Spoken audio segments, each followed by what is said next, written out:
everybody. Yo. What's up? Welcome to the Wrestling Through the Years podcast. I'm the armchair QB Dizzle. I'm here with the shiniest head and nicer beard than me, Doug. Yo. And I haven't skated in a while, so I appreciate the compliment. Yeah, I thought I'd be sweet for once. Dutchie's here with us, everybody. And then we got the man that puts the E in a rigged election, Eric. What's up? I wish he would have the last and next up we got C-Money, Clintus in the building. Yo. We're here for a very special episode. Wrestling Through the Years is the podcast name, and today's episode is WrestleMania Through the Years, Part 1. Because these next 2 weeks following up to WrestleMania, I thought it was important that we talk about the history and talk about, and not just the generic stuff that everybody talks about, Andre and Hogan and WrestleMania 17. And yes, both those things are going to come up today. Yeah. But there's so much else that happens with WrestleMania that's in the lore of WrestleMania, and we're not going to cover it all today. And the fans that are listening and saying, what the fuck, are you just trying to get out of doing a pay-per-view retrospective for each of them? No, that's not what this is. This is brief history on each one and also talking about underrated stuff. Doug talking about, what else they could have done at the time, because he's way better with the history than me. And that's the second compliment. It's the only one you're getting. And we're going to go back. Take it. Fuck. For anybody wanting us to do full deep dives on this, on each show, that is going to happen in the near future. Well, not the near future, but that's going to happen through the course of the show. We're still going to do a show on WrestleMania 18 or WrestleMania 4, or if we haven't already, I forget. But we're gonna do individual shows. I forget the earliest WrestleMania we've done a retrospective on. It might have actually been 10. Oh yeah, which I loved. So, didn't we do 5 or 3 before? I did, to be honest with you, we've done so many shows that I have no idea. First of all, I don't even know what the hell we're doing right now. WrestleMania Through the Years. Thank you. And so we will get to do deep dives on all of them in the future, but leading up to WrestleMania 42, we're going to talk about the OGs. And this episode, part 1, truly is the OGs, because we're doing WrestleMania 1 through 20. And so the last few weeks, Golden Age. Yeah. We were talking a lot of Golden Age, a lot of Golden Era. There's going to be a lot of that here, but also the whole New Generation era and pretty much the whole Attitude Era up in beginning of the Ruthless Aggression era. We're going the first 20 years of WrestleMania, and then next week we're gonna do the modern day ones. But that's where we're at right now. Does anybody have any comments? By the way, we're not going to do any rankings or match ratings, but we will say, I am going to ask each of us after each one whether we thought it was good, bad, ass, or great. That's the 4 things. Either really bad, good, or really good. That's it. I think it's only one. It's really, really bad. Only one? Oh, so Clint is going to be controversial on this show. I'm not going to be controversial, but I think it's like the only one I can think of that I think we'll all agree it's really, really bad. So, And the main event, I am going to ask for a thumbs up or a thumbs down from everybody for each main event. So now that we got, the rules in place, let's go on a trip, my friends, through the years. All right. You don't want me to drive, right? I mean, technically, I think of the four of us, I'm the only one that does drive. I'm probably the worst driver.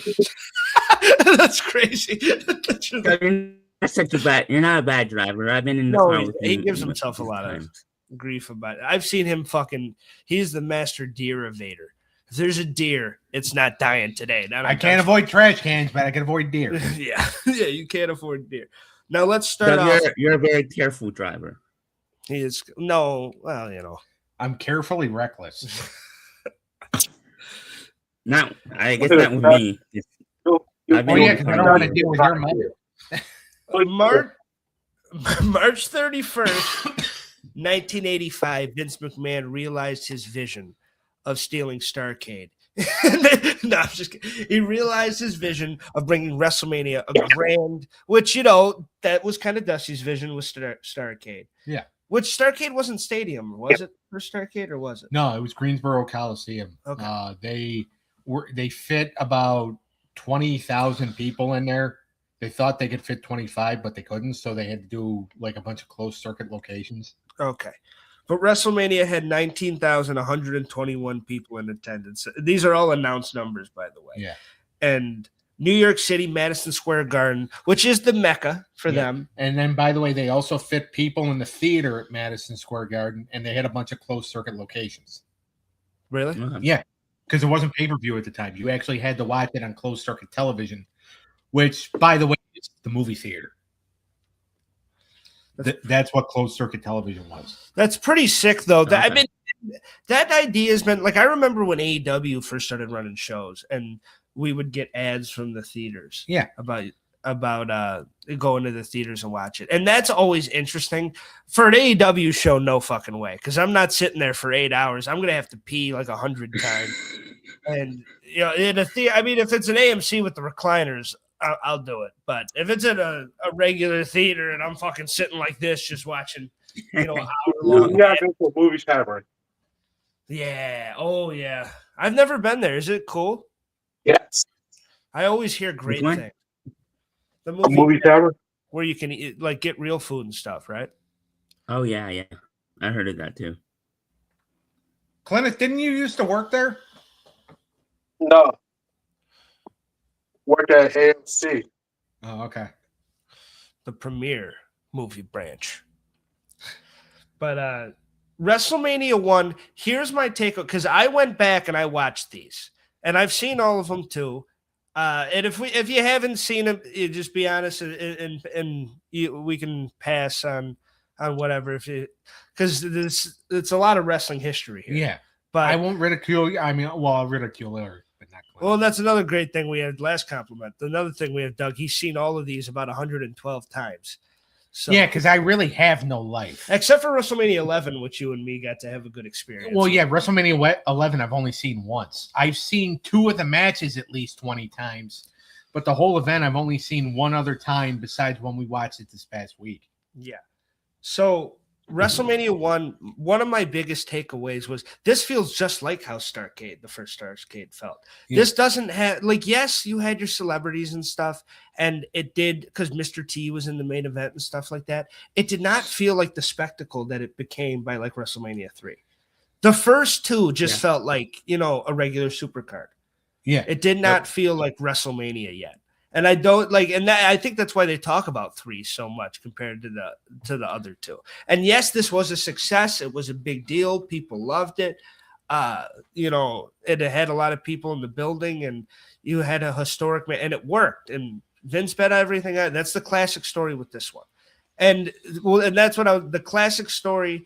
And I think the thing this is most known for, before we get into the underrated stuff, is that Vince basically borrowed the money, or no, he didn't buy the money that after Black Saturday with TBS and Turner, and the money that Crockett used to buy the time slot, for from Vince for Saturday night, is what was funded to put on WrestleMania. Yeah, so we know all that, and that it was a success, and here we are today. But it's known for that, and it's known for the tag match. It's known for the tag match. I mean, there was a couple of good matches. So I have been putting polls up in the Wrestling Through the Years Facebook group, all week, asking basically best match for WrestleManias 1 through 20. And the prevailing opinion for WrestleMania 1 was it was either the tag team title match, which was Sheik and Volkov versus the US Express, or the main event tag match. Yeah. A couple people did say Steamboat and Bourne. One smartass kept saying my mom versus his cock. What? Well, the your mom versus my cock guy. He basically put that in every fucking. Do you kick him? He's been suspended. Yes, he was warned twice. And then he was suspended because, even though that's amazing, the best wrestling match for me is Ricky Steamboat and the would-be Doink the Clown Matt Bourne. Yeah, I thought that was the best wrestling on here. Everything else was just kind of like it. There were fluff matches, and they were kind of short, and they weren't really. There wasn't anything spectacular on here. The main event does feel. What was the most voted on for WrestleMania 1? It's a tie between the tag team main event and the tag team title. And I can see that. Oh, wow. But I thought Steamboat and Bourne had a hell of a bout. One person did say Steamboat and Bourne. I would have said that. Too. Oh, I mean, my personal favorite from the show was actually Wendy Richter and Leilani Kai, because I felt like that told a good story. Yeah. So, I really enjoyed seeing Bruno's son out there.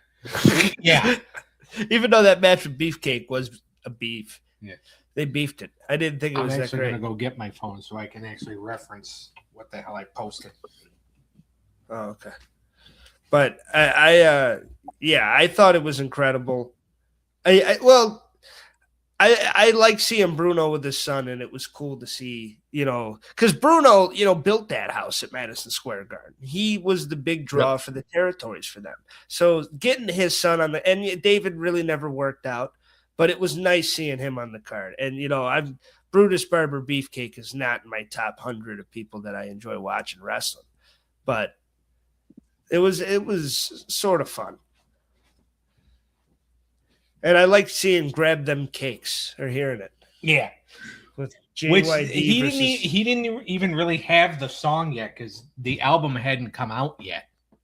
They did play it though, didn't they? Yeah, because the song he did use, which was Another One Bites the Dust, obviously is copyrighted. Oh, yeah. Because when they did Real American for Hogan, he didn't even have they didn't even have that recorded yet. Damn. His actual theme for WWE at the time was Eye of the Tiger. And when they recorded Real American, it wasn't even supposed to be for Hogan. It was supposed to be for Wyndham and Rotunda. That's crazy. Because that became an iconic song. Yeah. And speaking of Hogan, this is the thing.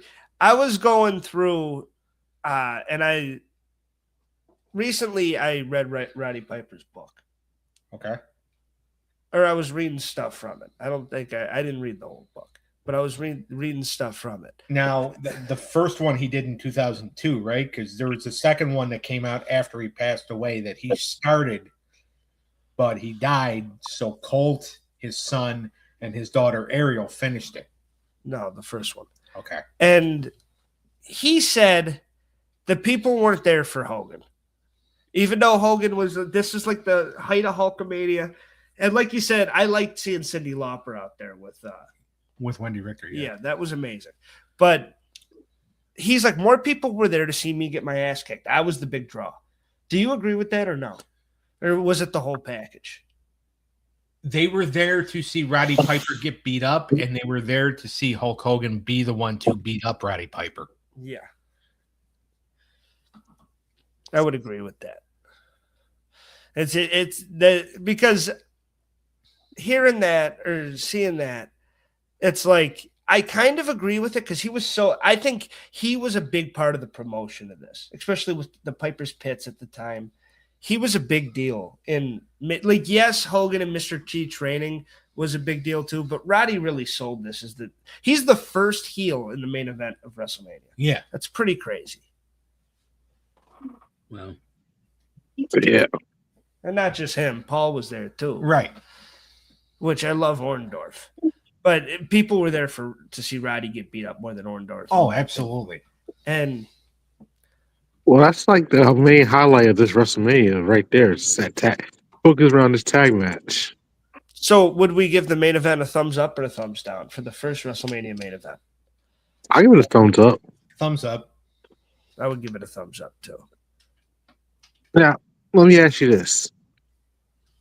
Do you think because it's WrestleMania, they should have had the title on the line though? Some sort of like, instead of Hulk Hogan being in this tag match, he should be defending his title there? For the first, I mean, I get what they were going with Mr. T and the celebrity aspect, but you would have like for the first ever, like the biggest wrestling card WWE, you would think it would be for the belt. You would think that Hogan, you would think, okay, War to Settle the Score was an MTV event, and it was Hogan versus Piper, but you would think that they would do Hogan and Piper for WrestleMania 1 instead. Yeah. Yeah. And every other like time it's been that for the belt, pretty much. So that's like always been a big deal is to have the belt go on last. So for the first one to not do that is kind of crazy. It was. They've done it, like Shawn and Taker at 26. WrestleMania 8 was the next time that they did a match that wasn't a title match as the main event because that was Hogan and Sid. Yeah. Yep. Then LT and Bigelow at 11. LT and Bigelow at I think 11. we did review that. I remember we were talking about that. What, Hogan and Sid? Yeah, because I remember we were talking about how controversial that it should have been a different main event. Right. So, and then you had LT and Bigelow at 11. And then the next main event to not be a title match was 26. Yeah, Shawn and Taker. That's crazy. Are those the only ones? And then one of the night ones did it happen again before 40? Because night one, like night one, because I know night one for 40 is the tag with Rock and Rock and Roman versus Cody and Steph. That was a non-title too. No, our 38 night one was Austin and Kevin Owens. Oh yeah, that's right. Yeah, do you really count that though? It's more like the KO show that turned into a match. It did go on last though. It went on last, and it was an official match. Oh wow! So that was Austin's official last match. Yeah, it was Steve Austin, and they did that because Austin said that he wanted to have a last match, and he liked Kevin Owens. It worked. It was a good match. Yeah. But back to WrestleMania 1. Do we have any other opinions on the undercard? Poor SD Jones. You could tell it was 1985 too. So yeah, 100%. They partied like it was 1985. Yep. All right. Overall, because it's the first one, this is probably one of the ones I enjoyed the least. But I don't want to give it to, if I was there at the time, I think I would have loved it. So I'm going to say good, because for the first ever one, I think it was good. You know how like most television shows, the pilot is always considered like the weakest episode? Yeah. Especially because like you're trying to get a gauge on the audience. And okay, you're gonna get about 5-6 million people tuning in because they are interested, probably a good cast, but you don't really start getting your footing until a few episodes in. Yeah. That's kind of how you would say WrestleMania. So WrestleMania 1 was still good, but it was their pilot. We didn't talk about Andre throwing the money though. That was cool. Big John Studd. Yeah, and then Heenan went back and grabbed the money right away. That just shows you how cheap Heenan is. Like you had a couple people that got like a couple $100, and then Heenan's just like, I'm keeping the rest of the money for myself. So what? Good, bad, ass, or good? I would say good. I'm gonna say good. I'll say good. All right.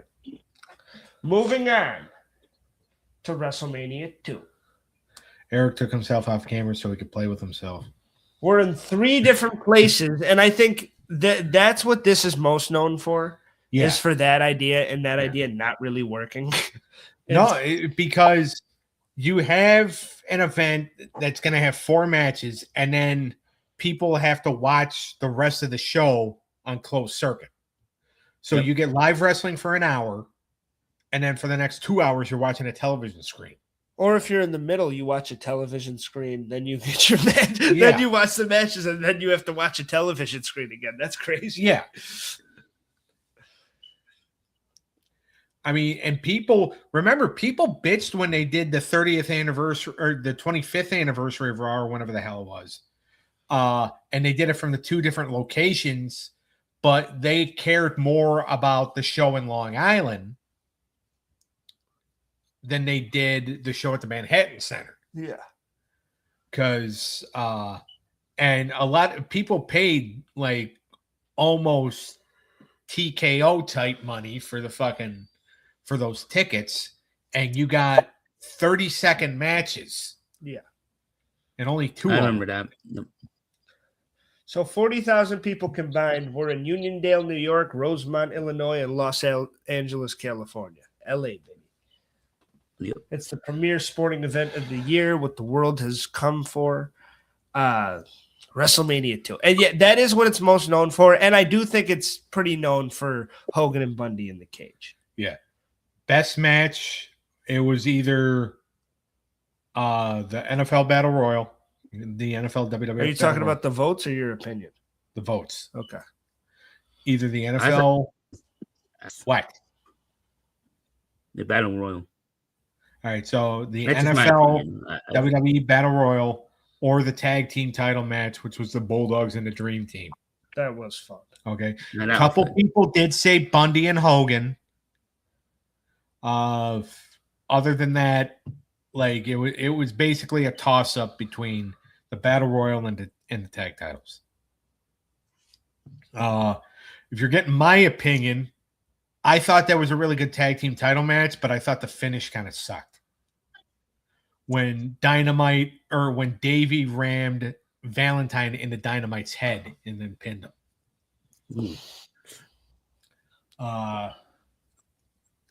So I would probably say the Battle Royal. The Battle Royal was cool. I thought, and Hercules has more WrestleMania matches than people think because he was in there for a while. Well, yeah, Herc wrestled at 2, 3, 4, 5, 6, and 7. It's a pretty good run of WrestleMania matches. Yeah, and not all of them. Like he was pretty good. If you put him in there with a guy that could work, like at WrestleMania 2, you put him in with Steamboat. Yeah, I liked this match. It didn't go that long, but I thought it was fun. Yeah, and it showed Herc as as somebody to contend with. And I liked him as a heel. Yeah. Oh, he was at his best as a heel. Yeah. I would say, I mean, I do say that it was fun to see young Bret Hart and Anvil. Trivia note: Bret Hart was actually supposed to have the match with Steamboat. Oh my God, that would have been. Yeah, I heard that. Yep. That's fucking bullshit. You've heard it too. You've heard it before too. All right. Yeah, I was when I was watching one of the videos I watched today. That would have been crazy. So, story is, if you go by what Bret wrote in his book, and I don't know, is Steamboat written a book?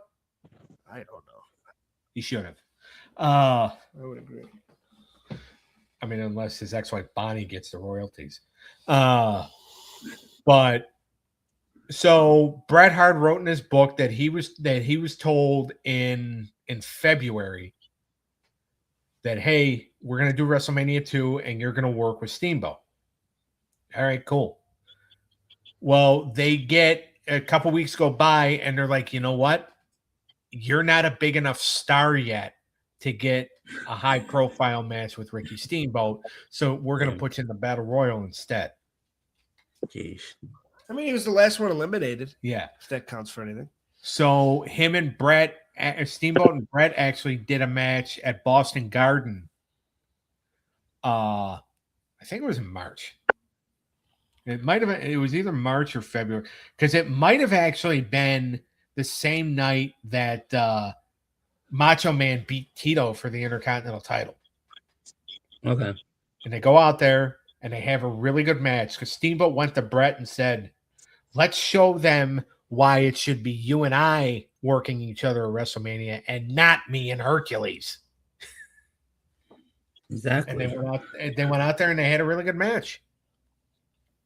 So, but yeah, like that was one of the original plans was Brett and Steamboat.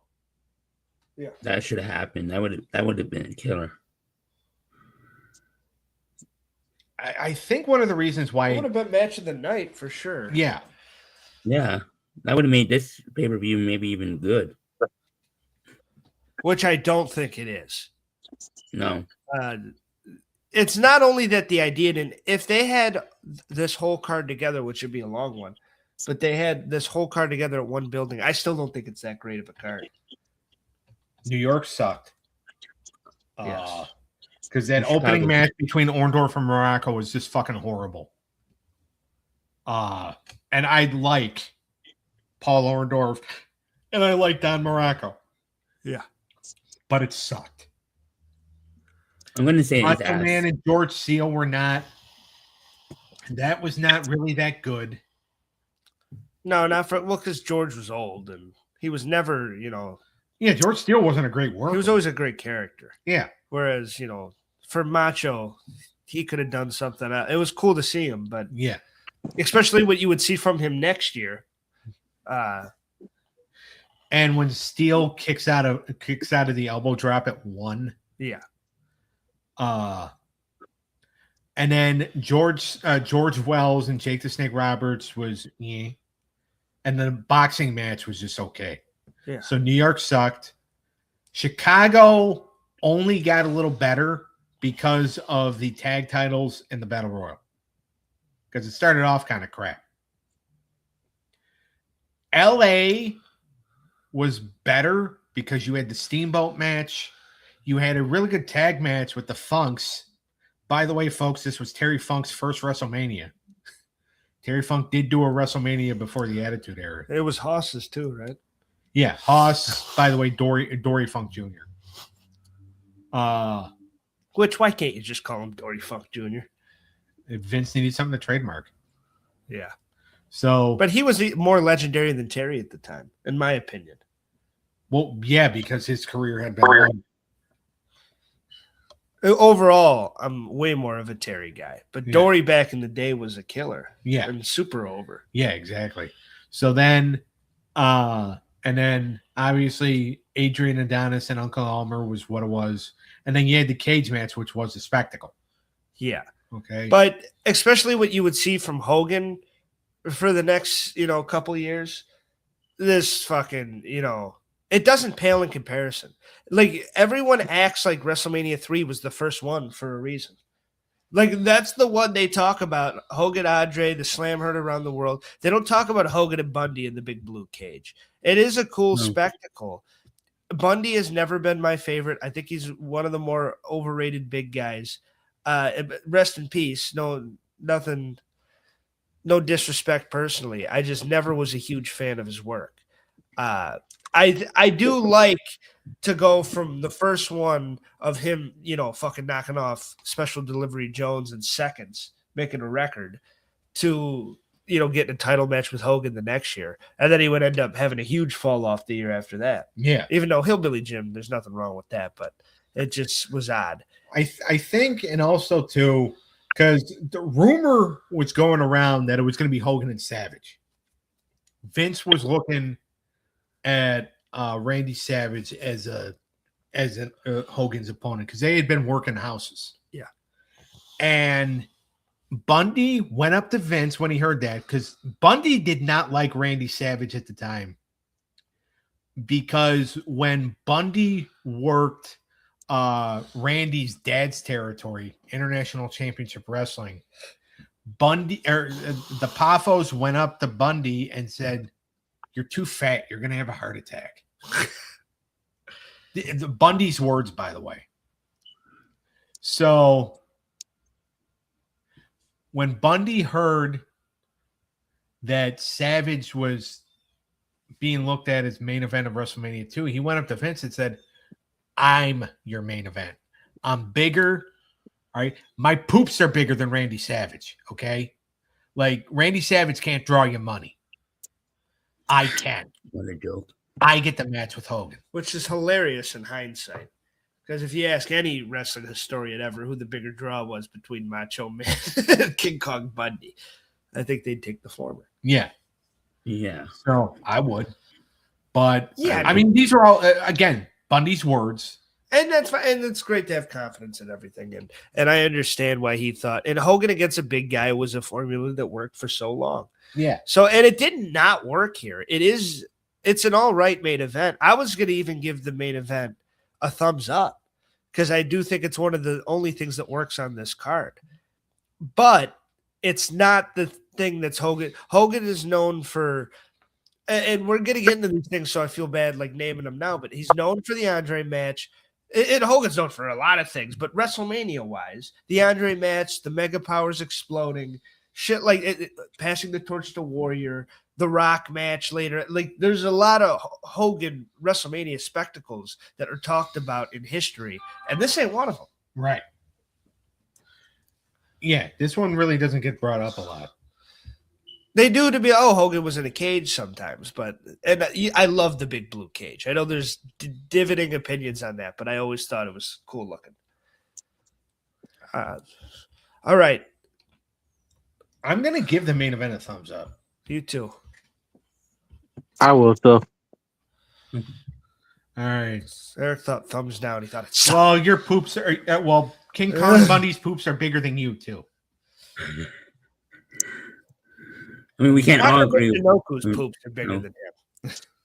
I'm just kidding. I want it to be different. So. Yeah. All right. Overall, though, for the show, I'm going to say it was bad.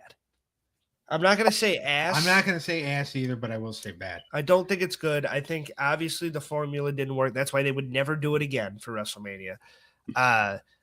They didn't catch their stride until the one we're about to talk about. Right. And it's just universally known for that. This wasn't it wasn't even the success that one was. Eric? I'm going to say ass. Okay. I'll say bad. Bad. Clint is just going bad. Yeah. Now we get to the Pontiac Silverdome, baby. And WrestleMania 3 in Michigan. 78,000 people. Which is not what did Vince say? 93,000. but most people will tell you 78,000. However many people, it was a shit ton, and you can tell. Yeah. That place was fucking, and this is the first one that feels like WrestleMania. And even him saying it at the beginning, it just... You just scared the shit out of the cat. That's fine. It's perfect. It's just him doing that introduction. It was in the open for so long for a reason. You know, the welcome to WrestleMania is iconic. Right. And the main event, and the two things this is known for is, well, I guess I'll say 3 and add in Vince's welcome to WrestleMania, which, by the way, Aretha Franklin did a beautiful job. Oh, she was beautiful. Fantastic. But the things this is known for, obviously Hogan and Andre, and that's the big spectacle main event that everyone came to. That's what it's known for the beautiful build-up and beautiful execution of that match. It's also known for having one of the greatest wrestling matches to ever exist in Ricky Steamboat and Macho Man. That gets talked about so fucking much for a reason. By the way, in Wrestling Through the Years, that's what people said when I asked best match, and they're like, why are you asking that? You already know what it is. Yeah. And they're like, are you really asking that? Yes, I am. Answer the fucking question. And they did. And they said, wrestling-wise, Steamboat Savage. Spectacle-wise, Hogan Andre. Well, and that's what makes this show kind of perfect, is that you have the great wrestling of that match and you have the fucking awesome spectacle of the main event. And you have a lot of fun shit in between. Well, look at that. You know, this is Roddy Piper's last match with the company for a couple of years. You have a really good opening tag match with the Can-Am Connection taking on Morocco and Orton. Something I really enjoyed was JYD and Harley Race. Yeah. It did not because it had a good build-up. It had a good build-up, and it had a fun little story to the match, too. And yes, both guys are old and past their prime. but they put on a fun little story, and the dog lost, and he was still over as fuck. And him like bowing, doing the curtsy with the crown and shit. Like that was cool. Yeah. And I love that whole little program. I thought it was so much fun. Yeah. And, you know, a lot of people also say, oh, well, at WrestleMania, you know, we didn't get a tag title match for the first time. But that's also because Dynamite Kid couldn't move. Yeah. So the Hart Foundation were the tag champs. You know, Vince's plan was to do the Hart Foundation versus the Bulldogs, but Dynamite had a really bad back injury. He could barely move. And so they made it a 6-man tag, which was still pretty good. I mean, Dynamite, for a guy who was in a lot of pain while working. What? Huh? You yawned while I was talking. No. I'm sorry. It wasn't trying to like interrupt you. It just came out like that. I'm sorry. Well, anyway. Well, you threw him off. There was a lot of tag matches though on here. Another underrated tag match was actually the Rougeaus versus the Dream Team. The match where Brutus Beefcake actually turned babyface because he didn't like Dino Bravo interfering on his behalf. I love Dino. I'll always love Dino. Not so much Brutai, but yeah. And then fucking, it was just funny. Like Johnny Valiant, who I think is one of the worst managers in wrestling history. But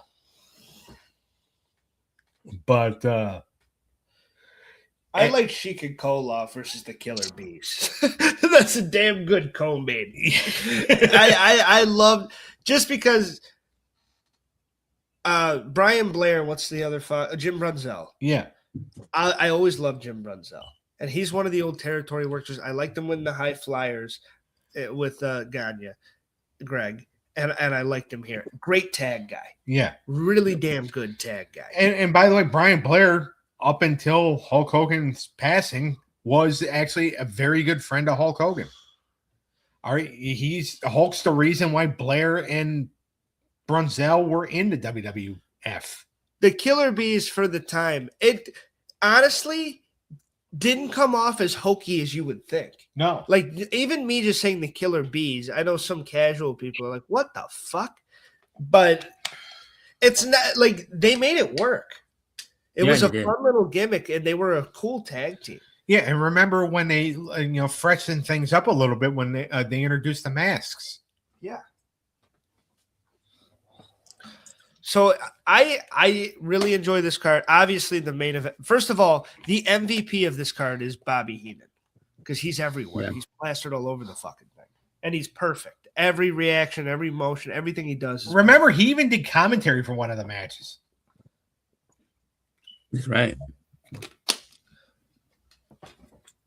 Yeah, and Monsoon was yelling at it. It was so good. And Monsoon and Ventura are a good soundtrack for these first few. Yeah.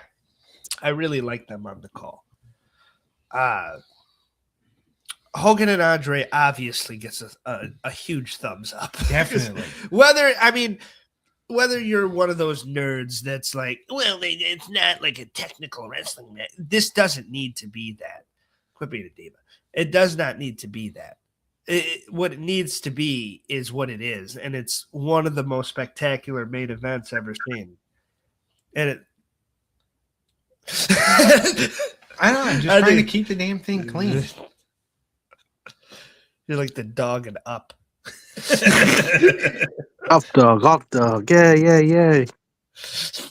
Squirrel. But I really, obviously the main event is perfect. And Andre, such a good heel and underrated with what he was able. Yes, he could barely move around this time. He could move a little more than in future WrestleManias. Right.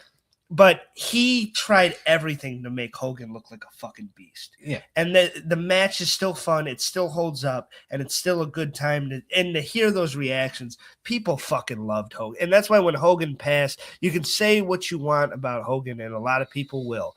And yes, I understand everybody's criticisms. You cannot understate how much of the fucking man he was. And because we're gonna have to take a lot of personal stuff out of the way going through this whole list, especially when we get to the last one. Yeah. But Hogan himself, one of the greatest draws in the history of wrestling, and this right here is the stamp of that. This puts the stamp on he's one of the greatest draws in the history of wrestling. And this was his fucking moment to shine, and damn it, he did. Hulkamania was running fucking wild here. Oh, absolutely. Much more than the first two, it felt like. Yeah. Even though the first two was still, the business was hot, but this is when it was like, oh my God. And this is when it became cultural and became more in the zeitgeist. And, wrestling became more respected with this event, it felt like. Yes, it did. So, I'm saying great. I'm going to go great, too. Yeah, I think great. Yeah, I'll say great. Bigger, better. All right. WrestleMania 4, baby. Yep. We're back to an arena. Trump Plaza. And we got 20,000 people, and Trump's in the front row for this one, right? Yeah, well, it's his building. Yeah. Yeah. He was in both 4 and 5. Yeah. Now, if you listen to Jim Cornette, it's not Trump Plaza, it's Pig Shit Plaza. But See, I like that better though. March 27th, 1988, we're in Atlantic City, New Jersey. I think this is most known for the tournament itself, because it's like the only WrestleMania to feature a show-long tournament. Yeah, and I mean, I think my favorite match on the show was Demolition and Strikeforce. Now, when I asked the question of Wrestling Through the Years, I got hit with the show sucked. There wasn't a good match. Really? Yeah. 2 people said Savage DiBiase and then the rest of them said the opening battle royal. Well, what's this the main event of like Flair, Steamboat, or something like that, or something else? No, the main event was Savage and DiBiase. You're thinking of the Clash of Champions the following year. You know what my favorite match on this card is? What's that? Don Morocco and Bravo. I thought they busted their ass. 5 minutes, and damn, it feels like a fucking whirlwind. And this is not just rest holds; they're going after it. Yeah, they were beating. They were fucking really it was like electric. And Dino was like really like selling his ass off for Morocco, because babyface. And I know you're not a fan of babyface Morocco, right? But I thought it really worked here against a heel Dino Bravo. And like both guys are better in different scenarios, but for this match, I thought it was fucking awesome. Going back and watching it, I was kind of blown away by that one. Yeah, it was a really good match. A lot of people are upset, over the thing, because a lot of people were expecting the Savage Steamboat rematch. Yeah, from WrestleMania 3. They didn't get it. They got Savage and Valentine instead. Basically, the story behind that was Ricky Steamboat was leaving. All right, WrestleMania 4 was going to be his last major appearance. He had a falling out with the company because the year before, after Vince gave him a big moment, Ricky Steamboat decided to be a good father. How dare he? And his wife had asked him, hey, can you stay home for a few weeks? And help me care for our newborn. And so he told Vince, he said, I have to be home with my wife. He goes, God damn it, I just gave you a big push. He goes, yes, but my wife needs me. So, when he came back, he never won another match. Like, Vince buried him. Yeah. To the point where Steamboat's just like, if I'm not going to get pushed, I'm going to leave. So he did. I have personally before said that Ricky, especially when it comes to Bonnie, is a cuck. But, he did what he felt was right. Now, if Bonnie wasn't such a nagging bitch, I don't know if he would have done that. I love how you're giving 2 completely different sides of it. Yeah. I think I'm the only one that can actually speak on this, because the other 2 probably don't know what the hell I'm talking about. Right. You've said it before on the show. So. Well, and I've heard this is a topic that you've touched a lot. Yeah. And it's usually the latter more than that. So that's why when you started off with the nice and like, oh, God forbid that he's like a good guy, I was like, wait. Yeah. So but then I made sure to turn it around and be like, oh no, I still think he's a cuck. Yeah. I mean, it's a newborn, so if he had their first child. Not that Savage could. I agree with that. Not that Savage couldn't do it. But if he had the same match that he did, or even like a better, which I don't know how you get better than WrestleMania 3, but if he had another match with Steamboat, the rest of the tournament would have fucking sucked for him. Yeah. Because that was, I mean, how could you not be gassed out after a match like that? Well, and he was even gassed out after having a match with Valentine. Yeah. Because Valentine, by the way, would not take the elbow. Savage had him down twice, including body slamming him, which was usually a setup for the elbow. And Valentine's just like, I ain't taking the goddamn finish. He kept getting up. Like Greg Valentine, because he's also a bitch, refused to give Savage a definitive moment. It had to be a small package. Yeah. Which again also describes Greg Valentine. Oh, Jesus Christ. He's a legend. He's the You hammer. hate him too. I don't hate him. I love the dog collar. You've called him a Dutch woman. He does look like a Dutch woman, but that's besides the fact. My favorite wrestler, AJ Styles, looks like a Dutch woman. There's nothing wrong with that. But he said he had the dog collar match with Piper. That's enough for me. Yeah, well, he sucked every year after that. I like the main event. I love seeing Ted DiBiase get in the main event. And this was a crowning moment for Macho. Yeah. And this is like the one WrestleMania in the first 8 years that Hogan doesn't main event. Right. Which is pretty cool. It's the one we get. I mean, he's ringside in the main event. Yeah, he takes the glory at the end and everything. Of course, Hogan must pose. Hogan must pose, and Hogan must be the one to hand the belt to Savage, even though that's why we fucking brought in Robin Leach. So Robin Leach can hand him the belt, and Hogan's like, brother, I need more than $20 as a payoff for this main event, so I gotta have a main role. Hogan had to be in the spotlight, so I mean that's like the most the better way to put it, obviously. Yeah. Well, and that's the hard one and that's when you talk about his legacy. Was he like that? Yes. And does he admit to that? Like with the whole Logan Paul, the business is a shoot, brother. Don't let you think it's a work. He was about the money, and he was about, being in the main event and, keeping himself relevant. Newsflash, that's show business. Yeah. You go into movies, you get into music, it's a very selfish thing when you're an entertainer and you want to be the best and you want to be the one that they fucking, pay to see. That takes kind of a ruthlessness. Did he have it? Yes. And I'm not totally sticking up for him. And yet he's even admitted it. Yes. And Savage could probably do this. Could he do the same numbers if he was on top the whole time or somebody else? Maybe. But Hogan did do it. And Hogan proved that he was best for business a lot of fucking times. And yes, did it get to be too much? Like we'll talk about in a few WrestleManias? Yeah, it did.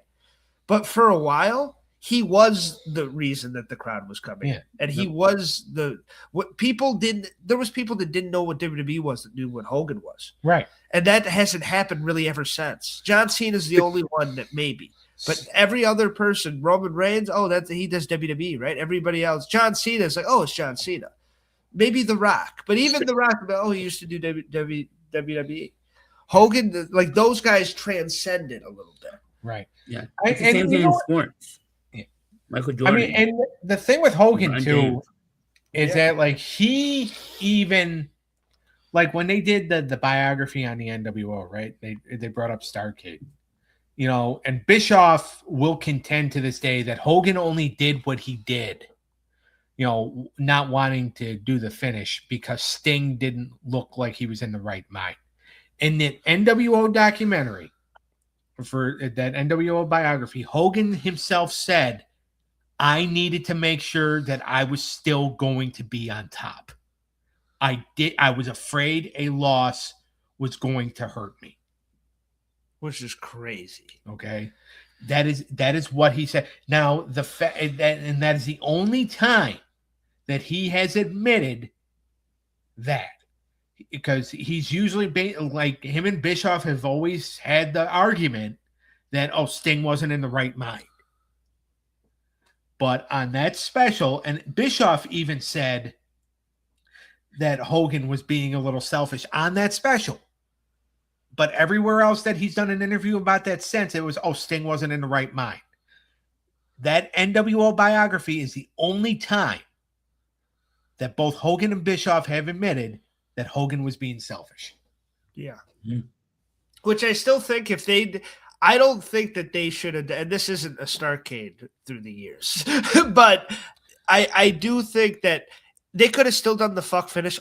If Nick Patrick fast counts and they do it, except the only difference, I wouldn't have Bret Hart main event the stupid Zbyszko Bischoff match. Right. I would keep him completely out of it, make people think that he's not even going to be there, but still do that fuck finish, except have the count actually be fast, have Bret come out and say, no one's getting screwed on my watch, and then restart it and stick with that. Could have worked. Mm-hmm.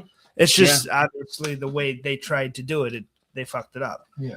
But this WrestleMania, the main event, I am going to give a thumbs up because, yes, both guys were tired by this point, but it was great to see Savage get his moment with Elizabeth and the whole deal. Yeah, I mean, Savage was really tired, but if you look at DiBiase had to wrestle Hacksaw and Morocco. Now, lucky for him, Morocco was already gassed when he got to. Well, he gave fucking so much out there with Bravo. Yeah, exactly. So DiBiase and Morocco made it look easy.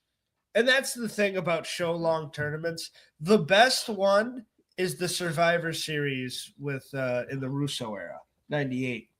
Because the Attitude Era wasn't about good wrestling matches. It was about they were telling a story. Yeah, and so each match was a few minutes, and you didn't have the guys super exhausted. Like Rock and Mick were pretty fresh by the end because, they didn't fucking exert as much as Macho did here. Right. Where when you do show long tournaments with long matches, guess what? It's real life at the end of the day. Guys are going to get tired. Yeah. When they come back out, they're still going to be sweating. Well, yeah, because, again, you have Savage work with Butch Reed, and then he comes out, he does a long match with Valentine. Yeah. Then he has to come out and work with Gang, who, by the way, 455 pounds. Yeah. Or two of me. And then then you have the tag title match, but then right after you have Savage come back out again. And I will say, in the wrestling part of that and the being over, this show shows you how popular he was. Yeah. That he was able to keep that pop and go out there 5 separate times. Because that's hard to do. Yeah, exactly. We see it on Raw all the time. They'll bring Punk out 4 times. By the 4th time, people are all right. Or Cody. We don't fucking need him. Yeah, once you bring a guy out too many times, the fans aren't as hey, they're more oh, we've seen him. Yeah. And Macho kept coming out because he was all over this thing because it was a tournament. And the crowd was ecstatic every time. And seeing him win at the end, that pop was huge. What about Elizabeth coming out in 4 different dresses? That was pretty cool, too. That was a cool touch. And it showed you how classy they both are. Yeah. I like that. I love how Jesse Ventura said, I bet you Trump's wife is taking note of all these dresses and telling Donald he needs to spend some money. Donald was cheap, so. Yeah. You can tell that now just by the way he's running this country. Got that right. But yeah, straight to hell. Exactly. So I'm going to make one more note about this show. By the way, we just lost the Skinner fans. Yeah. Anyway, I would just think of Skinner as a huge Republican. No, you don't make it political and get to switch it when you want. Yeah. So one more note about the show: the Bobby Heenan match. Yeah. Heenan and the Islanders versus Dynamite, Davey Boy and Coco. Bobby Heenan had on that attack dog trainer's uniform. It was his idea, but when he put it on, he did not realize that he would not be able to use his hands. Yeah. Because that uniform, like the top is a straight jacket. Yeah. So he could not throw a punch. He went to like Bruce in the back, and he's just like, this was a bad idea. Yeah. And they're like, well, why'd you come up with it? He goes, because I didn't know what the fucking thing looked like. How the hell was I supposed to know I couldn't use my fucking hands? So, I mean, he tried to make it work. But as a whole, I'm going to say that the show was... I can't say bad because I do enjoy this. So I'm going to say good. I'm going good, too. I'll say it was okay. Or good. I think Good. okay. I think okay. I think okay should be one of the things. It wasn't good, but yeah, it wasn't all right, bad. fine. Yeah. Okay. Yeah, I would say okay. Of course, Eric's going to follow suit. All right. Because I was in between good and bad myself. Because I didn't want to say bad, I didn't want to say good. So us arguing over this is like the mega powers exploding. And speaking of that, we're on to WrestleMania 5. Which is what Eric's doing right now, too, because he's off camera again. 18,946 people in attendance back in Atlantic City, New Jersey, at the Atlantic City Convention Hall. Trump Plaza. The mega powers exploded here. That's what this is known for. I think this is a great fucking card. I think this is... I think it's better than 3, honestly. I love this card. This was a good card. According to Wrestling Through the Years, best match was either Hogan and Savage or Warrior and Rude. Warrior and Rude was amazing. Yeah. And one of the best upsets in WrestleMania history. But yeah. What? I was going to say this went up against Starcade. No, it didn't. It went up against Clash of Champions. I mean, Clash of Champions. Yeah. My bad. Be nice to him. I tried. I wanted to get that in before you did, Doug. Yeah. He's in his head. He's like, I'm going to hit him with a WCW reference. Doug's going to be so proud of me. I am proud of the fact that you know that it ran up against something from WCW. So I will give you that.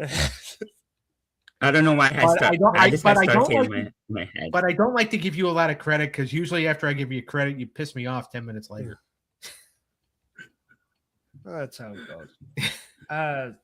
The Hart Foundation versus Rhythm and Blues was a fun one. That was unique because it's just like Honky and Hammer. By the way, Greg Valentine's a miserable bastard, so of course he didn't. Like, he talks a lot of shit about Honky because he says that Honky was a dumb fuck. Yeah. Even though they do a lot of signings together. But that was a fun one. It broke my heart, the Martel heel turn. When Strikeforce took on the Brainbusters. It had to be done so we could get the model. Yeah. The fact that he never won a singles championship is fucking blasphemy. Yeah, even though Vince said during a pay-per-view one time that he was a former Intercontinental champion. Fucking moron. No, so goddamn coming. I love Strikeforce. Girls and guys. Yeah. That's why Vince is not here today. So there. That's because he pooped on somebody's head. Not too. Yeah. Just like TKO took a big dump on all the wrestling fans last week by having Pat McAfee be the mystery caller. None of us called that. No one's picking the damn show. We all missed that one. Yeah. Didn't someone say Vince themselves? Yeah, I did. Oh, yeah. You boob. It was Pat. And the funny thing is that when Salamonster did his show later on, somebody's just like, oh, Vince is the mystery caller. And he's like, yeah, whoever says that's a fucking moron. I'm like, hey. I mean, I don't care if you're right, but Jesus Christ. Whoever says that's a fucking moron. Pat McAfee. It's like he knows. Well, CM Punk said it best, yo. And the funny thing is that there's rumor going around that WWE reworked tonight's SmackDown to listen to the because they saw all the fan backlash for the reveal last week. So they're going to fix it. My answer to that is no, you're fucking not, because you saw the fan backlash when people were pissed off because you fucked over Carmelo Hayes for Sami Zayn. Yeah, they didn't even supposed to fix it last week, and that's how they fixed it, by letting Sami retain the title. Yeah, clean. Well, clean as in like there was no interference. I mean, Sami did a heel thing, but he still won clean. So yeah, you fixed it by you give Carmelo a rematch. Okay, cool. Have there be a fuck finish so you can make a triple threat. So because people are pissed off that Carmelo doesn't get a WrestleMania match. So you fix it by giving him a rematch where he still doesn't win. Last week wasn't WrestleMania. It was SmackDown. You fucking idiots. But yeah, WrestleMania 5. Oh yeah. We are not going to get to 20 at this rate. We're going to have to do 9 parts. Well, we only have 2 weeks to WrestleMania. We got to figure it the fuck out. And so when we get to the 2-night ones, we're really fucked. Yeah. Hogan and Savage. We're going to have to do a show a day. You're a show a day. Hogan and Savage, you acted like this wasn't that good. And that pissed me off. You said you liked the Warrior match better. Yeah. Really? See, I like this. You know what? I didn't say it wasn't good. I just said the Warrior match was better. I disagree. Well, obviously, because you put me on fucking blast. I agree with you, Daniel. Thank you. Well, because this is a tradition. Macho was fuck all 3 of you. Doug's gonna walk. Macho's a great heel. Well, I almost got fired earlier. No, you'd never get fired. I better not get fired before Eric. Hey, Clinton's the only one with job security here. we need Clinton. Yep. At least he's modest about it. Hogan and Savage. I like Savage as a heel, and Savage with and Elizabeth. The way that this is one of the best storylines WWE's ever done. So the build-up is one of the greatest build-ups ever. And to finally get to, like, they worked on this for a year. When you talk about long-term storytelling, and everything went right along the way. Yeah. So to finally get here and finally pay that story off, and at the end of the day, you could say, "Oh, Hogan always fucks Savage." The right guy won here. This needed to be baby faces up, even though Savage is the one heel that totally justified. Yeah, you touched my wife's ass. You keep doing all this when shit. it was well, not bare. I mean, she had a pair of blooms on, but I mean, still, she had a fucking red bikini bottom on, and Hogan swooped her up and grabbed them cheeks. Yeah, Hogan himself grabbed them cakes. Yeah, you learned from JYD in the cartoon. They grabbed them cakes, and then Savage was pissed. And this is one of the greatest of, and it's relatable story for cartoon and 80s, and everything is all out of the blue. This is a relatable storyline where you have 2 best friends, and the one best friend is starting to mac on my girl a little too much. And hey, boy, you better calm the fuck down, or we're going to be enemies now. That happens in everyday life. Yeah. That happens to people. Not Katie Vick doesn't happen to everybody, Clinton. I'm going to keep reminding him of that. And certain storylines don't happen for not Attitude Era. Not everybody has their dog stolen by a retired cop, killed and fed to them, and then have to settle it in a steel cage surrounded by pit bulls. That's not a relatable thing. But a guy, your homie trying to mess with your girl, that's a relatable thing. And yes, a lot of people maybe think that Savage shouldn't have been the heel. Yeah. He was kind of justified, but I thought this whole thing worked. And then you bring Sherry into the mix later. Perfect main event, gets a thumbs up from me. Oh, I'll definitely have to give it a thumbs up. Yes, thumbs up all the way. Yep. as far as the card go, as far as the event as a whole, I'm going to say this is one of those that I'm going to say great. I'm going great too. Because you had some really good wrestling on it. Mr. Perfect and Blue Blazer was very underrated. It was a good match. I thought they had pretty good chemistry. Yeah. I thought this was better than 3. I think this is the best WrestleMania so far. Send your cards to him, folks. I agree. I think there's a better story going into it. The stories are better. Yeah. Actually, send your cards to Eric. And especially if you're going to send dog poop in a flaming bag, send it to Eric's house. Why are you sending stuff to Eric's house? You know, that used to be like an old-time prank, right? You take a bag full of dog shit. Yes, we set it on fire, and then they have to. Our dad talked about doing that to one of the neighbors one time when I was little. They're like, "Oh, we should really do that," and it's just like, well, that's not a good idea. Well, why not? I said, well, one, you're saying it right in front of them because they're standing right there. Well, it's a fire hazard. You shouldn't light anything on fire in front of somebody's house, whether it's shit or not. Like, I know the whole idea, oh, you stepped in shit, now you got poop all over your shoe. But what if, like, it just lights the house on fire? Now you've committed arson for a prank. And it smells like shit. You know, burning my house down is one thing, but burning my house down and making it smell like shit, now we have a problem. Yep. Well, Mrs. Huber smelled like shit anyway. All right, WrestleMania 6. Now we're back to a big stadium and we're in the Sky Dome. Yep. Not a stadium, a dome. We're in the Sky Dome in Toronto, the Dome.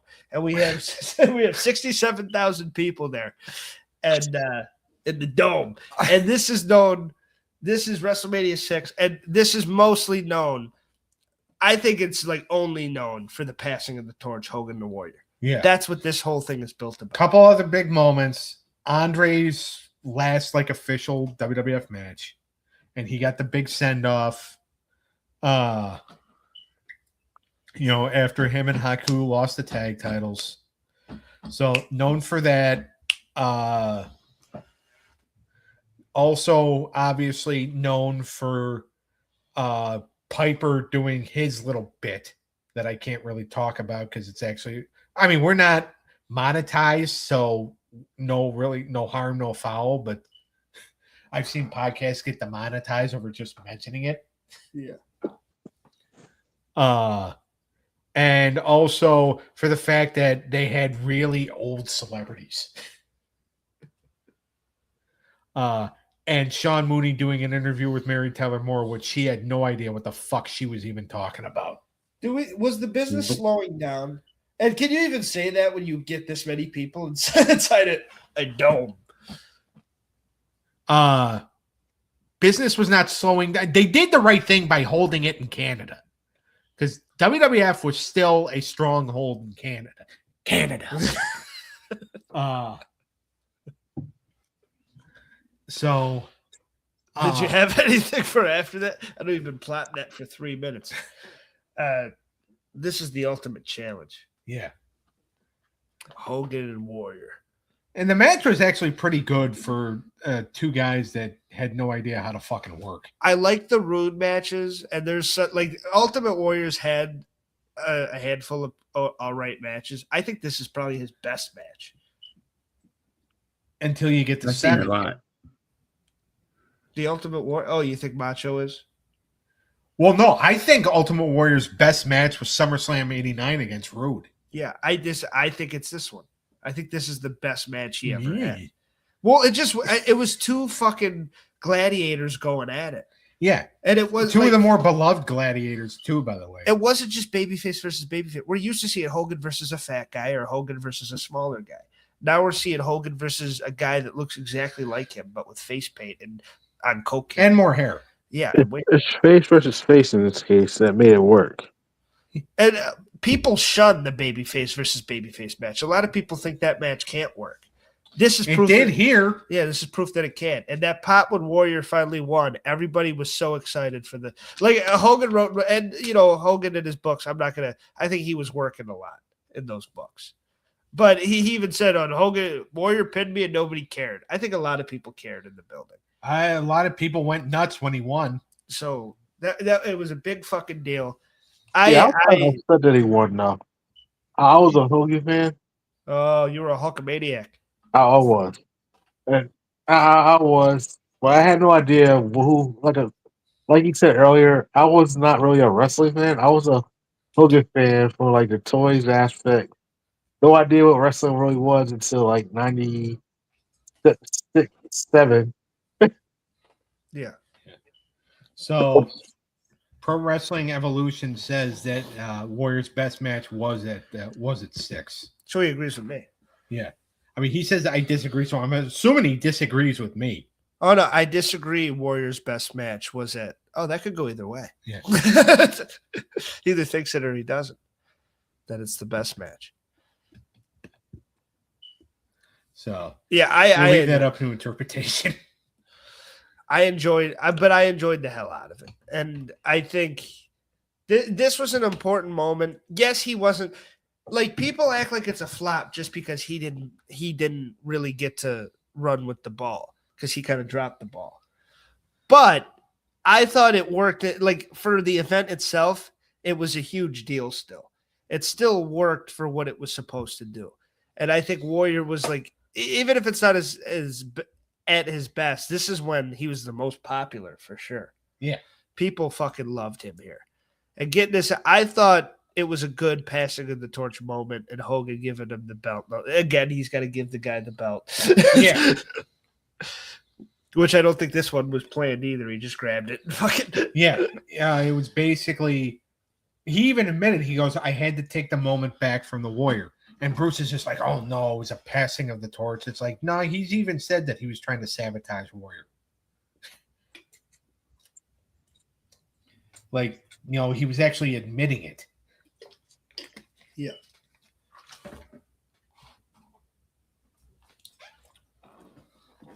I loved it.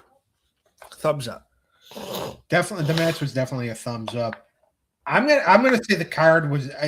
This is one of my one of my favorite WrestleMania. So I'm gonna say great. You're going great. Yeah. Yeah, I'll say good. Not great, but good. I'll say good.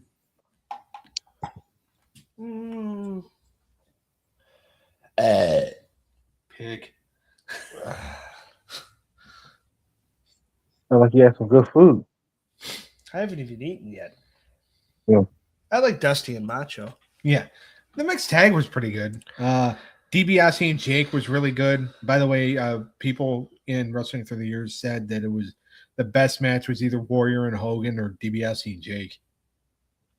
Yeah. So there you go. I'm going to give this... I'll go great, too. I agree with you. The Hummer Brothers are united. Even though you just called me a pig. WrestleMania 7 with Sergeant Slaughter and the Iraqi sympathizer. And Hogan fighting for America. America. We're back to an arena for this one.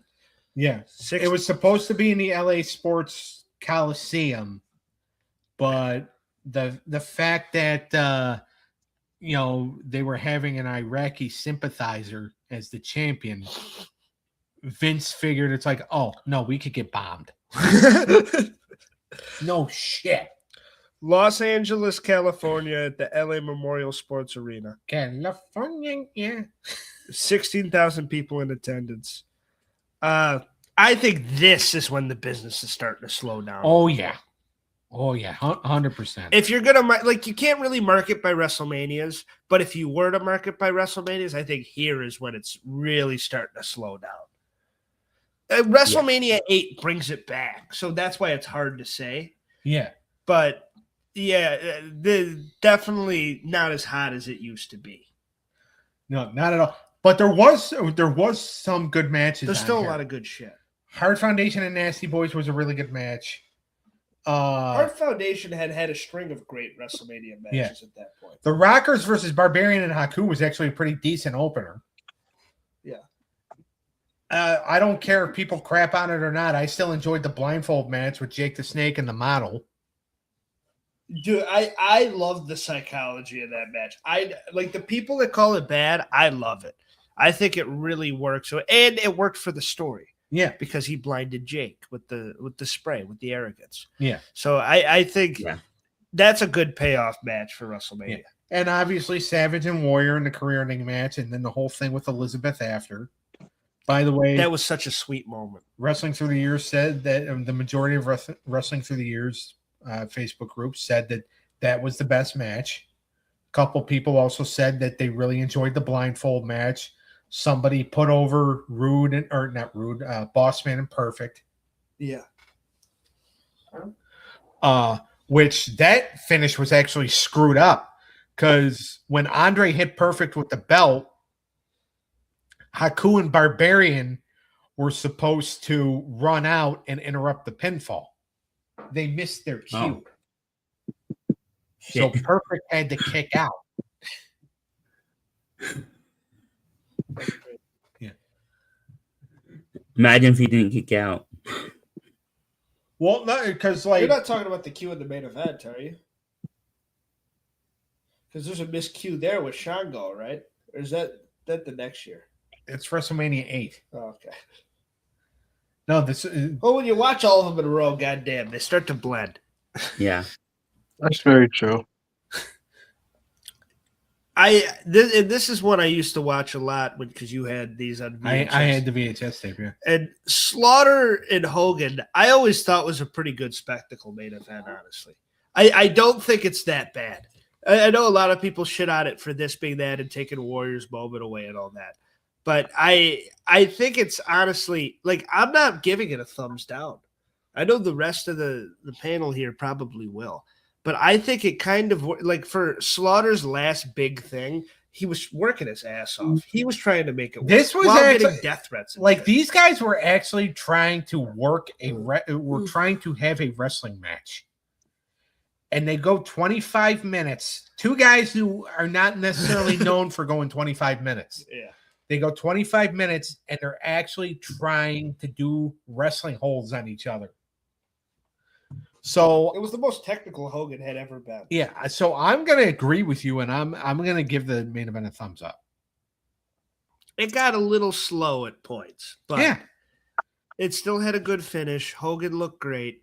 Well, even here, Slaughter was, I think, like, well, Slaughter's been 50 years old for the last 40 years. And if you're going to, it wasn't a huge success, like everybody, like Bruce will try to tell you, but for the storyline that they were, whether you like or hate the sympathizer storyline, it needed to obviously have a payoff, and there's no other character that could do that other than Hacksaw. It's just because people would chant USA. Right. But Hogan at that point was, like Vince has called him a slice of Americana, and he's right. It's baseball, it's Hulk. Like, he represented pro-America. I mean, not like Dusty Rhodes Americana, baby. He's not American Dream, baby. But he's still, like, he represents America. He really, he did for a long time. And he was like kind of a patriotic character. He wasn't the Patriot, but he was a very patriotic character. Like the Eat, Prayer, Say Your, it just felt very like that was the USA for a long time. It's like slice of Americana is just the best. Eat your vitamins, say your prayers, you know, all that stuff. And drink your goddamn milk. Yeah. All righty then. And not Marina Shafir's mother's milk either. You gave the main event a thumbs down, Eric. Yeah. Clever? Well, he's a bum. Oh. I'll give it a thumbs up. Aha! Hey, Eric. Yeah. And by the way, another good one from Dino Bravo. Another good short one. Him and fucking Kerry for what? Did he have 1 foot at this point? Yeah. Kerry for having 1 foot and Dino for being way too fucking old at this point. Yeah, he could not. But here was the thing. He was probably told, hey, we're still moderately pushing Kerry. Get him over. So, yes, Dino got a lot of stuff in, but he took the shots he needed to take from Kerry. Do you like Texas? Not just the name, but the vibe, even though the character didn't really change, but kind of. Texas Tornado or Modern Day Warrior? Modern Day Warrior. Okay. Modern Day Warrior. Because as a kid, even though like all these, once we get to 20, that's the first one I remember live. Yeah, 3 years. Yeah. But that's the one that I remember watching. We're gonna have to do more. We might have to do something throughout the week or something if we want to end by 8. But to finish off talking about this WrestleMania, where was I before I got into this last point? You were talking about Kerry. I remember as a kid, all the shit I watched of him was Texas Tornado. Right. In that little area of him. So I thought he was cool as that. And then, I get older and I go on YouTube and shit and I see the Ric Flair match and, and a lot of his world-class shit with his brothers and stuff. But the modern day Warrior was cool too. But I think once Ultimate Warrior's there, it's like, all right, I don't want people to get confused. So yeah, exactly. Warriors. I'm going to give this, I don't want to say bad because it gets worse, ladies and gentlemen. It gets way fucking worse in a few years. So I'm actually going to say good. I won't say great, but I think actually we have an okay now because, we're making our own fucking rules around here. So I'll go okay. And the thing is that I actually accept the fact that it was okay. Like if Eric would have come up with we need an okay category, I tell him to go fuck himself. But because it was Cliniff, I completely agree. Poor Eric. I was thinking that you guys were going to say something I like do that for you, dog. I love you, Eric. I know. We're good cop, bad cop. Yeah. Where do you guys land on it? Good, bad, okay, great. I want to say okay. Clinton said bad. I said okay. No, he said okay. We're all in agreements then.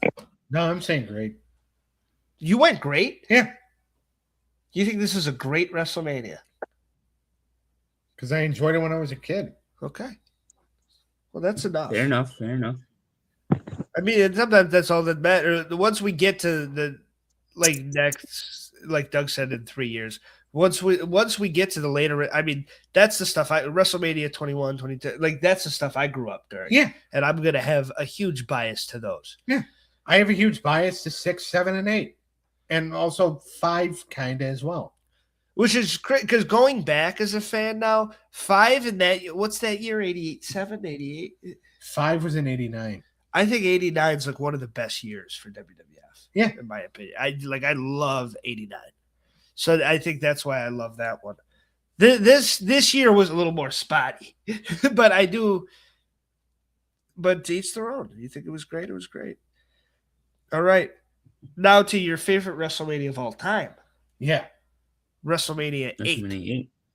And then you go down saying this is your favorite. This is the best one you've ever watched. This is my all-time favorite. Nothing is ever going to change that. And guess where we are? Indianapolis, Indiana. In a dome. We're in the Hoosier Dome. 62,000. We're back in front of Next time you turn over to do that to me, I'm grabbing your dick. I'm your brother. It's WrestleMania. So we got saying it was slowing down. I feel like it does pick back up a little in 92. Well, it picked up a little bit in 92 because you had Flair there. Yeah, Rick made a difference. Now, here's the thing. 62,000 people in attendance, only 47,000 paid. Yeah, it's a lot of free tickets. But wow. 47,000 people is still a good. They're not going to fit. I mean, they're going to fit more than 40,000 within the 2 nights this year. Yeah. Now, again, back then, in those days, the cheapest tickets were $3. Nowadays, the cheapest tickets are 300,000. Isn't it crazy to think about the greatness of Ric Flair and to think of all the things? Speaking of guys that grab crotch, all the things that he's ever done. Yeah. And how celebrated WWE actually said. The only WCW guy to ever really get celebrated by them the way they did. Never once main evented a WrestleMania. Never. Wow. Because this was his 1 year to do it. And, they chose not to go that route, which we talked about. Go back in the archives and watch the Golden Era. I think it's part 2 where we get into that. Yeah, because Flair came in at number 11 or 10. And we really talk about it there. So that's a good to listen to that whole situation and why they didn't go with Hogan and Flair. I would check that one out. That's insane. But this was the year to do it if he was going to main event one. Obviously, when he comes back and he's old as a box of rocks, he's not going to. But this was the year. And his match was savage. When we're talking about things that this is like the WrestleManias are known for, but I think I skipped the last one. That's known for the Sergeant Slaughter Iraqi Sympathizer WrestleMania. I think that's what that one's known for. Yeah. This one's known. I think this one's known for not doing Hogan and Flair and also doing like the double main event like style. But also too, you had a really good Intercontinental match with Brett and Piper. Oh yeah, I think that's. By the way, that tied. Savage and Flair and Hart and Piper tied for best match when I posed the question. Oh, that's some of my two favorite WrestleMania matches of all time. Yeah, and I can see why those two would help make up that this is your favorite. Because great stories for both of them. Ric Flair flirt with Elizabeth is fantastic. WCW had to do it again because it was so good. Yeah. He worked in the Nature Boy and like all that, like the styling of profile. That character was made to do that. And with Macho, like, hey, oh yeah, don't touch my woman. Like it just worked.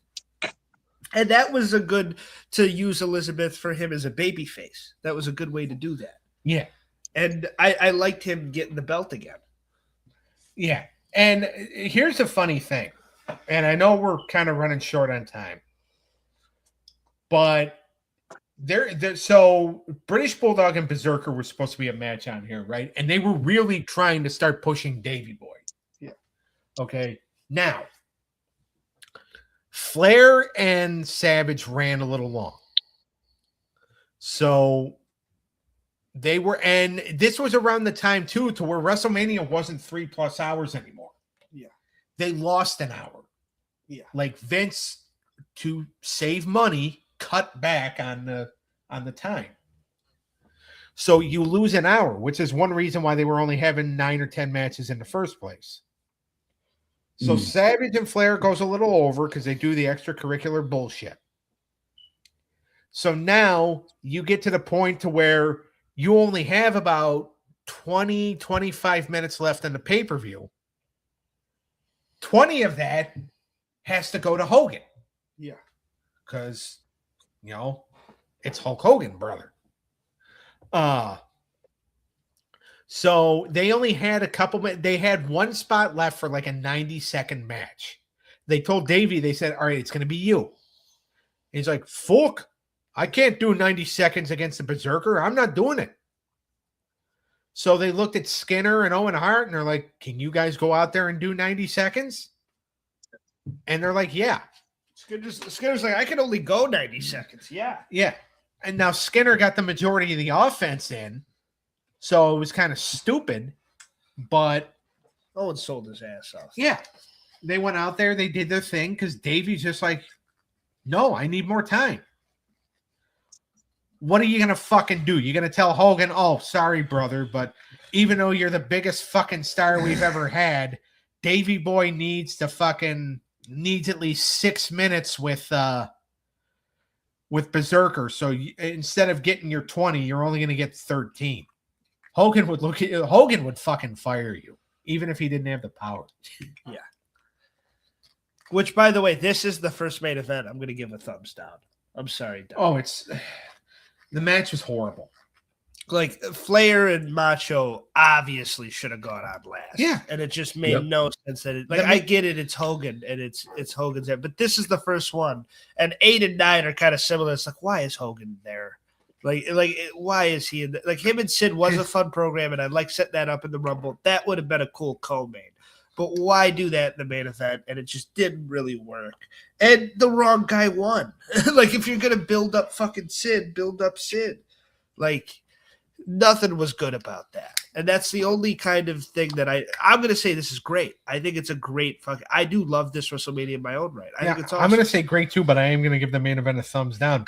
At one point, they wanted a special guest referee for the match. Who's it going to be? They had it down. It was either going to be Lou Ferrigno, because they would help promote the World Bodybuilding Federation, which Lou was a part of. Okay. Or it was going to be George Foreman. and Foreman, they couldn't come up with a good money figure, and Lou Ferrigno just it was a scheduling conflict. Yeah. So then they're like, oh well, we'll have Sergeant Slaughter do it, and Sarge himself was just like, that makes no fucking sense. Especially when he was going to wrestle on the card. Yeah. So the fact that they couldn't get a special guest referee for it, I think, kind of took away from it too. Because they really had no celebrity involvement except for Reba McEntire singing the anthem and Ray Combs doing the announcing for the 8-man tag. There you go. So what did you guys think? Great? What do you guys land? Great pay-per-view. Thumbs down for the main event. Clinton? Yeah. I'll say a good pay-per-view. Thumbs down. All right, Eric, I'm going to have to, so all our current watchers that love to want to check out SmackDown, and I know Clinton's going to turn it on, and we will too. Yeah. So please change the title to 1 through 8. I don't want to false advertise. For the I have to change the title in the thumbnail, so that's fine. I'll do that and take care of the shorts. And the show tomorrow. Schedule tomorrow night's show. Yep. Yeah, I did say that. Wait. We will see everybody next week. We'll probably try to hit a part 2 before that. I don't know. Clinton, we'll maybe work Tuesday or Wednesday. If you can't do it, we understand. Yeah, that might be able to work. We'll have to figure it out later. But we're going to try to get through all the WrestleManias before WrestleMania next week. We'll see how that goes. But this was a really fun episode. And I'd rather we get all the content we got out of the first 8 because there was a lot to talk about. Oh, yeah. And we still just scratched the surface. It's the golden era. We just basically went through the entire golden era. Yeah. Which has been a kind of a theme on the show the past few months. So it was nice to wrap it up there. Doug, what are you doing on your cartoon show? Probably just yelling at Eric. Do it here too. It's a theme. Tomorrow night, episode 33 of Animated Hour of Power, part of the Animated Anarchy series, we are going to have the Angry Beavers taking on Braceface. Oh boy! Sounds like the first time I ever made love. And I'm not talking about other two guys' wives either. Although Danielle does shout a lot during the show. Hopefully they're not the viewers right now. This is gonna be the one episode he watches and you lost a fucking call. So, Angry Beavers versus Braceface, Steins Gate versus Tokyo Ghoul. Battle of the Planets takes on Tarzan, Lord of the Jungle, and the main event is going to be a pup named Scooby-Doo taking on Mask. So there you go. Make sure to check that out and see whatever new costume Doug whips out if he decides to or not. Not for the live show, but for the pre-recorded show, I'll have something on. So there you go. This is Wrestling Through the Years. Thank you for joining us through the first part of WrestleMania Through the Years. It was a great time, boys, and we'll see everybody next time. Later. Later. Later.